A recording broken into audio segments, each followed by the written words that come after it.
The following podcast was produced in-house for KQEK.com.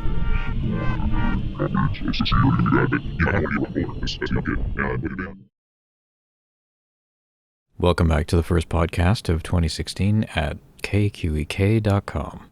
Back in October, I decided to take a break from podcasting to finish a short experimental documentary that I started way back in 2012. And with another round of deadlines coming up for this year's film festivals, I decided to put more time and energy into completing the visuals and sound design for what's hopefully an immersive and assaultive experience. I'll keep the details brief, but the short film titled BSV 1172 uses vintage tube video cameras and various analog gear to capture the daily events of a local video store. The idea being to film the nuances of an environment that some have written off as obsolete using technology that's been branded as wholly obsolete. A significant level of analog gear was also used to create the visuals that accompany the YouTube version of this podcast. And like the short film, both Big Head Amusement's website and Facebook page have links to stills, making of blogs, and some video clips to illustrate the convergence of analog and digital gear, which in this case involves some really unique toys that are 20 to 30 years old and, incredibly, still work. Case in point for this podcast is a Showtime Video Ventures Showmaster Video Colorizer VC1. Quite a long name for a very peculiar video synthesizer from the early 1980s. Vintage gear happens to be one of the topics discussed in this fun interview with Brian Reitzell, the innovative composer and music supervisor whose credits include Sofia Coppola's Lost in Translation and The Bling Ring, David Slade's 30 Days of Night, and the TV series Hannibal, which ran for 3 seasons on NBC and pushed the limits of graphic yet intricately gruesome imagery and unnerving score. As the multiple LP and CD sets for Hannibal's music demonstrate, Reitzell's approach isn't traditional scoring with full-blown themes and motifs, nor pure sound design, but a convergence of experimental composition and recording, and assembling sonic materials in layers upon layers to capture the weird world of a serial killer and those who get too close to his appetite for irony, cruelty, and fine dining. For KQEK.com's YouTube channel, I've processed the audio and its waveform analog to create ongoing animations which, like this particular bluish section, contain flashing and strobing imagery, so those sensitive to this kind of material may wish to switch to the audio-only podcast on iTunes and Libsyn. Lastly, the fine music from Hannibal is available digitally and on CD from Lakeshore Records, and on vinyl from Invada Records, whereas the series is available on DVD and Blu-ray from Lionsgate in the United States and E1 in Canada. And now let's move on to our conversation with composer Brian Reitzell. Why don't we just start with Hannibal? It's definitely got to be one of your more your epic projects because it's a really lengthy and extensive series based on the amount of music that you've written. Yeah, and considering I have to turn it around so quickly, it makes it a bit of a challenge. It's a monster. I mean, I dug my own grave with it, and I end up doing, a lot of sound, nonstop atmosphere, really. Once we get to Will Graham's reality splitting, where his nightmares and it all merges into one for him. In the first season, we have nightmare moments, and then we have his, normal reality. But by the end of the last episode in the first season, they kind of merge into one. And so I have to create a lot of music for it. It's constant heightened reality. So, and most of the sound design, I don't really delineate between sound design and music, or differentiate, I should say, because it's all sound as far as I'm concerned. Anything can make you feel something. Any sound can make you feel something. So we use all of those in Hannibal into the score. I guess your responsibilities are both the music and the sound design. So how much is your involvement in crafting the sound design? Is there other people that contribute specific sounds, or do you essentially do the first approach, and then for more nuanced or very scene or moment specific things like transitions? That's what a team of sound designers do. Well, in our case, we do all that. So room tones, things like that. Even if there's room tone from the production, I'll just color it so that we get that sense of going from one environment to the next.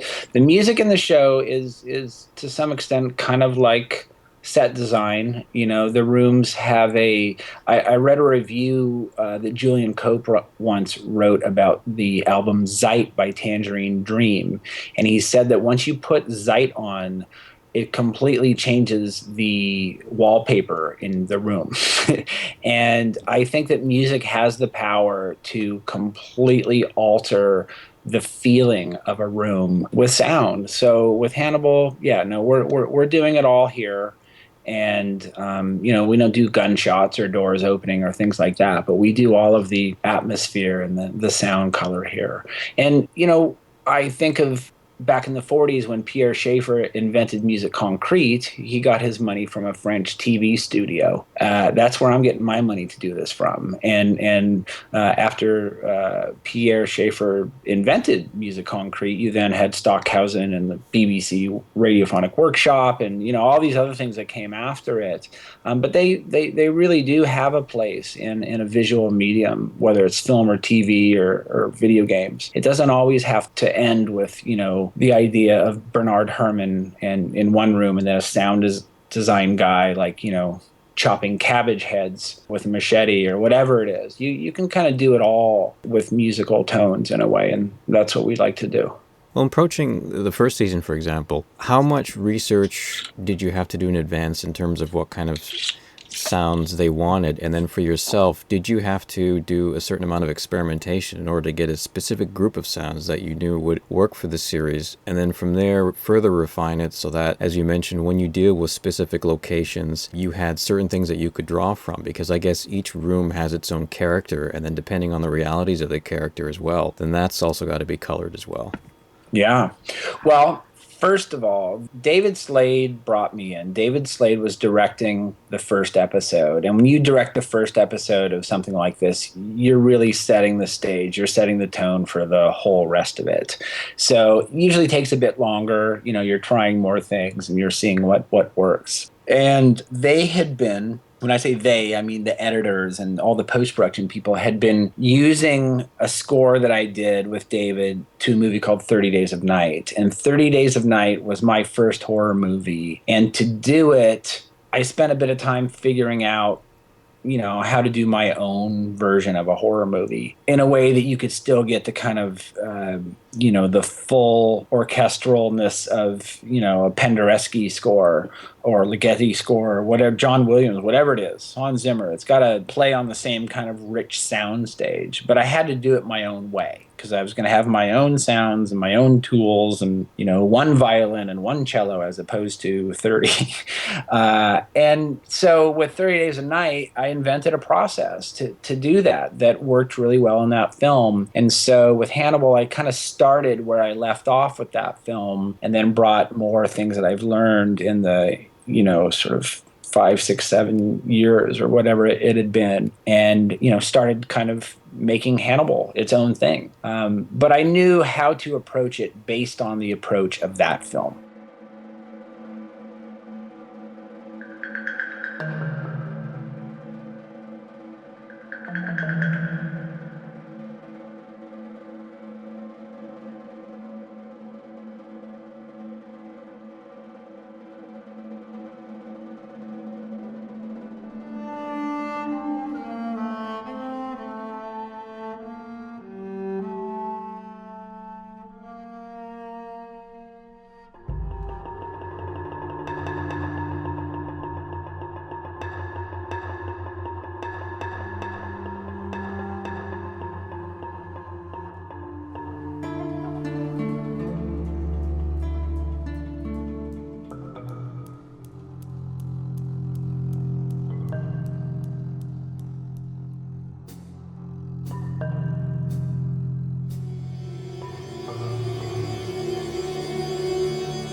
For the sounds themselves, I mean, I guess because of your knowledge and your keen interest in all the different types of experimentation in music, whether it's from the 1940s, 50s, 60s, 70s, or 80s, from electronic groups or classically trained composers, for yourself, were there any specific instruments or particular kind of things that you had to craft yourself? Because I gather you also have a keen interest in some analog equipment or some vintage equipment, but also some objects that you can shape yourself. Because I think you did the same thing for 30 Days of Night, where you actually created some kind of a large mobile, and from that you derived some really amazing sounds.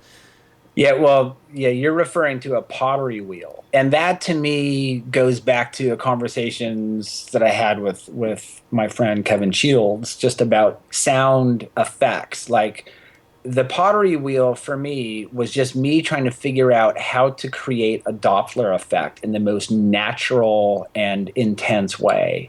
And rather than using a some sort of digital simulation device to do that, I broke it down to what its most basic principle, which is it's something that's spinning in a circle. So I found this pottery wheel that would spin and not make any mechanical noise, and that became part of the sound palette of 30 Days a Night. For me, timbre is king. The sound of an instrument is everything. It's they say, I think there's three fundamental things for music, and timbre is one, pitch being another, volume being another, whatever. But to me, timbre is the most interesting. And with Hannibal, it's how we kind of can stack different pieces together the same way you would if you were cooking and you would use different spices to make, I love Cajun food. And one of the things I love about Cajun food is the fact that there's often three different kinds of pepper in one dish. You've got your white pepper, your black pepper, and a shade of red, whether it's paprika or cayenne. But by using those 3 or 4 different kinds of peppers, you get this really nice complexity and this connective tissue in a way that you get, the same way Burt Bacharach always had to have a couple of notes in each chord he was going to. You know what I mean? You're connecting things. And with Hannibal, it's more about stacking different sounds on top of each other to make a new sound. And there's nothing really new about that. Though I do often, because my background is in percussion, I consider everything that I see a musical instrument, whether it's my dog's leash or it's a picture on the wall. I mean, just looking around my room, but tearing of a piece of paper. Again, that's not new. Takamitsu, John Cage, Steve Reich, people use recordings of sounds to make interesting sounds. Using a water drop can be a great clave. You you can find ways to blur the orchestra and make your orchestra really vast by implementing different sounds on top of the orchestra. I love how Penderecki used the sirens and typewriters and a flexitone. So for me, it's all fair game, and it's just a way for me to create interesting timbres and new timbres, things that are new to me, so they're new to the audience. And I think with horror music, that's very effective. When you have these sounds that aren't familiar, it makes everything a little more disconcerting. Because you work with David Slade, I mean, I think it's very easy to see from his films that he's got a very distinct approach to getting visuals and how he choreographs them, especially with colors. And I think Yes. you definitely see that again in Hannibal, where there's an interesting palette that he uses, a way that he sort of deals with focal points. Certain parts of someone's face are razor sharp, almost to the point where they're almost not quite grotesque, but there's a certain harshness to them. And I wonder, compared to some of the other directors that you've worked for and some of their own visual aesthetics, how does David's work inspire you to create your own sounds, the sounds that are very unique to maybe the work that you've done for him as opposed to other directors? I love working with David, and working with David is different than the way that I would say work with Sofia Coppola. Not only is the content different, but it allows me to go into a different set of sensibilities, a different style. Yet I think there's a definite connection between my work with Sophia and David, but I do go in different directions because what works with their style, And David's from Sheffield, England, and I've spent a bit of time in Sheffield, and I know a lot about the musical history, the electronic pioneering bands like Human League and Cabaret Voltaire, and and it's a very industrial place. And then you had Warp Records and those sounds, and David making videos for Aphex Twin and stuff. So we have a similar palette that we like musically. We love things that just sound. We love sound, so we love things that sound interesting. And David, I'm a music geek, and David is a total visual geek, and he can go off talking to you about filters and distortion and things, and he's talking about visuals, and I'll use the exact same expressions with filters, distortion, dimension, whatever it is, focus, when I'm talking about music. And what we're trying to do together is use both of our sort of, obsessions for tweaking these things and do them together in a way that really does work together. It helps David tell his story more the way that he wants to tell it, I think. So I give him full credit for turning me into a lunatic. For the soundtrack album, it's unusually long, and it also features some cues that are unusually long. And I wonder if in assembling the album, was it difficult to find cues or edit cues, or were there some cues that you felt they had to definitely be showcased in a much longer format, simply so that way you can get the full flow of both the sound design and the way that you wanted to kind of immerse the character into the world of Graham? Well, all of it. First of all, there was almost 25 hours of music that was made for the show. So the fact that there's 4 CDs, that's really just 3 hours of music. So you've barely scratched the surface of the score for the 2 seasons. Not that anybody, wants to have all that music, but the soundtrack is for the fanables. It's a souvenir. Everything that I do when I make a soundtrack, whether it's for Sofia Coppola or, whoever, whatever kind of film it is, Friday Night Lights, whatever, my job is to make the best souvenir for the people that are fans of it. So if someone's picking up the Hannibal soundtrack and they don't know the show, it might read as a pretty challenging listen.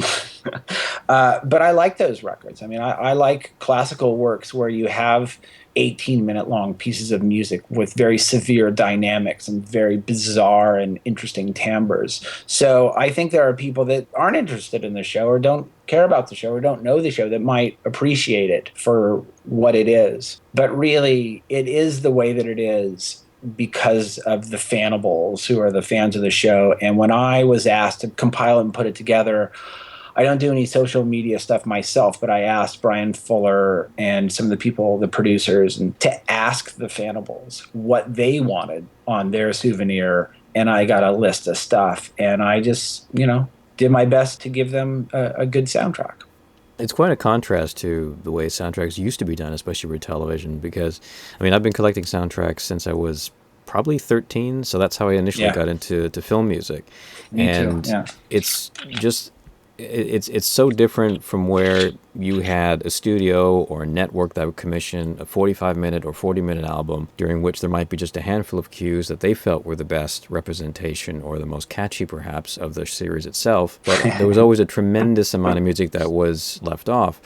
And the way that you're describing the way that Hannibal was done, it's sort of the right way, in which you ask fans, okay, what is the stuff that you love the most, and what is the stuff that you would really like to hear in detail, and actually deliver that, because that's completely the opposite of way things used to be 25 years ago.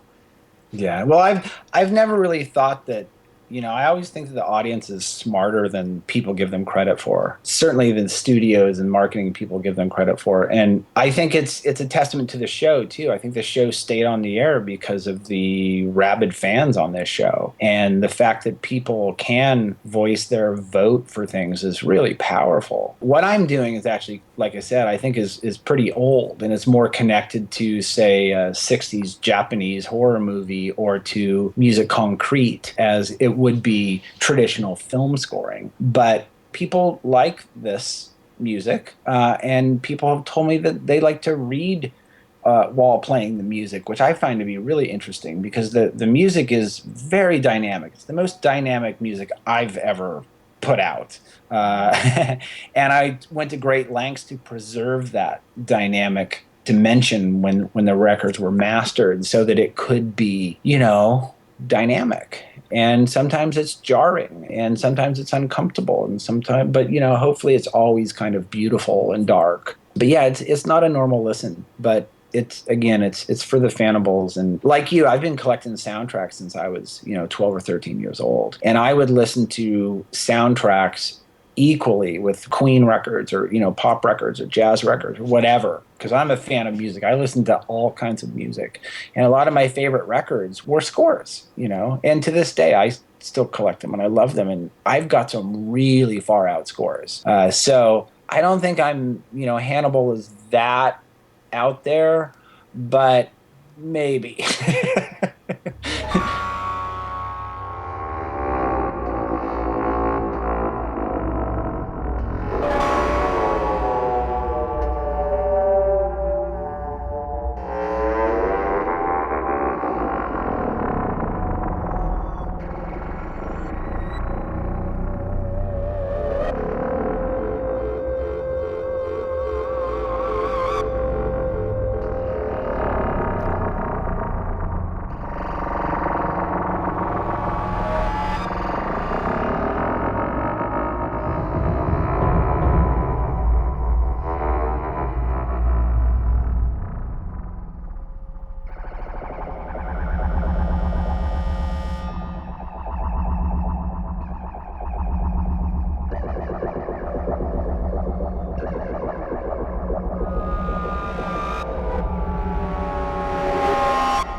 Have you ever listened to the Philips records of the late 60s, the Perspective 21 series? Do you have any idea what I'm talking about? I don't think so. I know that there was a series of interesting albums that came out, and I think it was like Percussion 1968 or something like that. There was a series of volumes, and I think they were somewhat themed on certain kinds of instrumentation. Now, did they all have like silver metallic covers? No, they had sort of geometric shapes that were okay.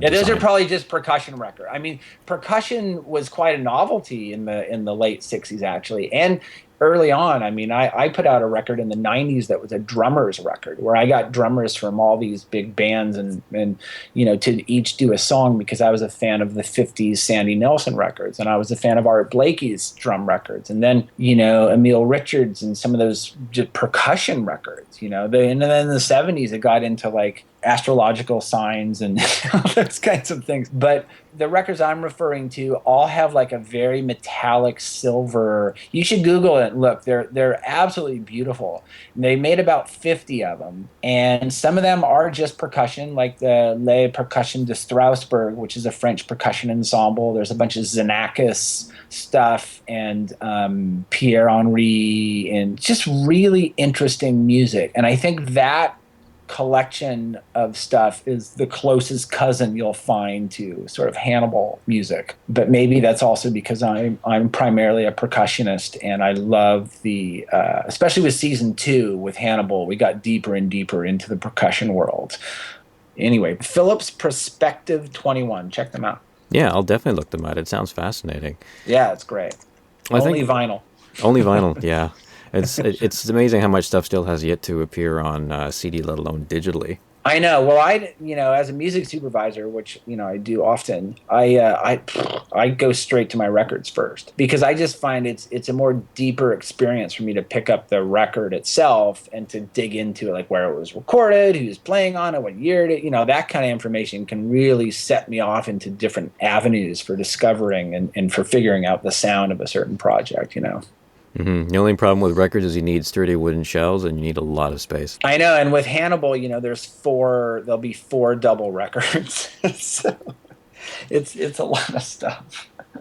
Well, I think just to go back to what you were describing about dynamics, I don't think it's like for myself, and again, this is perhaps just because I do the exact same thing, where there's certain types of music which I will listen to, and again, it has that kind of unusual dynamic range where things just kind of flow into different atmospheres. Certainly one of the easier names that come to mind would be certain scores by Tangerine Dream, where they would have simply one song on one side of the record, and for 20 minutes you're going through this journey. But I guess the closest soundtrack wise for me, I think that they maybe came to that would be something like Sorcerer, where it goes through these incredibly bizarre textures and clusters and rhythms. But I find it in a way really soothing because it's always changing and always shifting, even though it's usually based around a couple of familiar anchor points. But it's a fascinating work, and I think those dynamics, and maybe because they introduce a little bit of unpredictability in the listening experience, means that there's something more relaxing about it as opposed to something that is more locked and more traditional.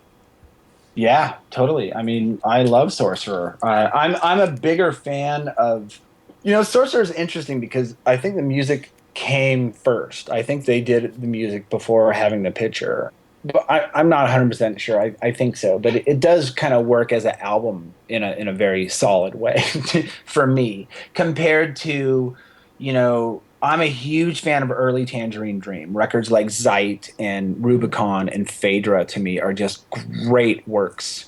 And, with Zeit, there's lots of cello and then Mellotron and synthesizers. I use a lot of Mellotron and old synthesizers. So I definitely consider Tangerine Dream kindred spirits in terms of their sound sources. I haven't seen, I think they released a new director's cut of Sorcerer. I'd like to see it, actually. Yeah, a friend of mine saw it in one of the local cinemas or cinematheques and said that the sound was just fantastic because they remixed everything. Great. So I keep waiting for it to come back. It should be. I mean, those kind of sounds like the sounds that, Francis has in Apocalypse Now and some of those sort of great analog synths. I mean, they hold up. If you look at The Shining, it doesn't, to me, it's not, the music isn't dated. If you can blend nicely in a way, it's kind of like how the way the Beatles slowly integrated a Moog synthesizer into their world with Abbey Road. I mean, it's just barely there, and then you notice it, and then it just works so well. And again, it's kind of like cooking. I think that you have to fuse these things together to create a new timbre, a new taste by blending. And I love the way that Tangerine Dream blended their sounds. Well, just in closing, I just wonder if you could talk perhaps briefly about some of the, if you have some vintage synthesizers, is there a certain amount of care that's involved for them? Because they are very large, very old, and they're, I guess, in a sense, also very rare because if something goes wrong with them, I'm not sure how you would actually repair them, especially if a board goes bad. Welcome to my world, Mark. What I do is I try to keep everything serviced. I have a guy that picks gear up for me and takes it and fixes it for me, so I don't even have to leave here, which is fantastic. Some of the big synthesizers, like the Yamaha CS80, you can't actually move it. It weighs like a ton, and it's so fragile to move. In fact, the CS80, which is the main synthesizer on Blade Runner, I think it's the first thing Vangelis ever did with that synthesizer. It was brand new. They didn't put it on an airplane to fly it to him. They never sold these keyboards in music stores. They were monsters. And they drove the thing.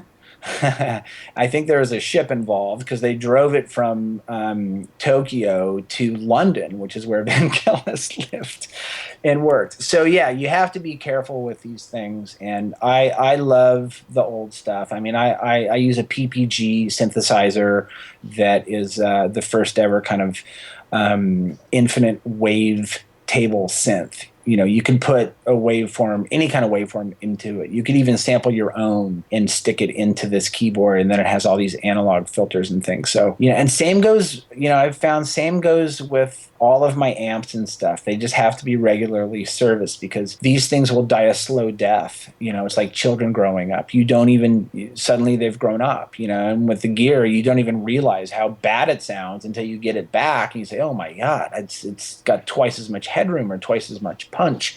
So between projects, we always service the studio and do what we need to do. I always have a list of things that need to be tightened up. Every day I'll add something. But my place is very tight and run real well, and everything works real good. So I do stay on top of it, though.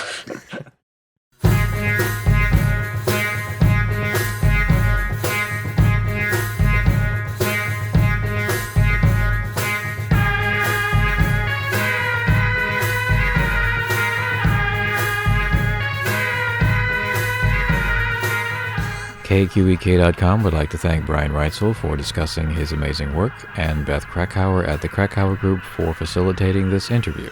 Music from Hannibal is available from Lakeshore Records via quality online and retail merchants, and those with an appetite for virgin vinyl and gorgeous art direction should check out Invada Records. Coming next to KQEK.com is some bonus audio content tied to my review of The Mask, the 1961 horror film billed as Canada's first feature-length 3D and horror film, recently released on Blu-ray and DVD by Kino. Visuals in that podcast were created using the Atari Video Music C240, another vintage video synthesizer that debuted in 1976. For making of blogs, stills, and video clips of this and other visual podcasts, please visit bigheadamusements.com. HD extracts are also archived on my Vimeo channel, which showcases some of my editing, sound design, and visual effects work using analog and digital components. Finally, if you like this podcast, please visit KQEK.com's Facebook page and follow our Twitter feed at mondomark_KQEK. All podcasts are available via Libsyn, iTunes, and YouTube. This podcast is copyrighted 2016 by Mark R. Hassan.